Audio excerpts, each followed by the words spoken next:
السلام علیکم۔ بسم اللہ والصلاۃ والسلام علی رسول اللہ۔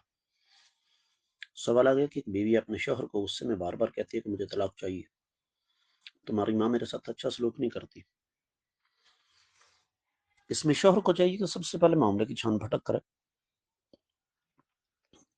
اور دونوں کی باہمی گفتگو سے 5 منٹ کے اندر پتہ چل جاتا ہے کہ حقیقت کیا ہے۔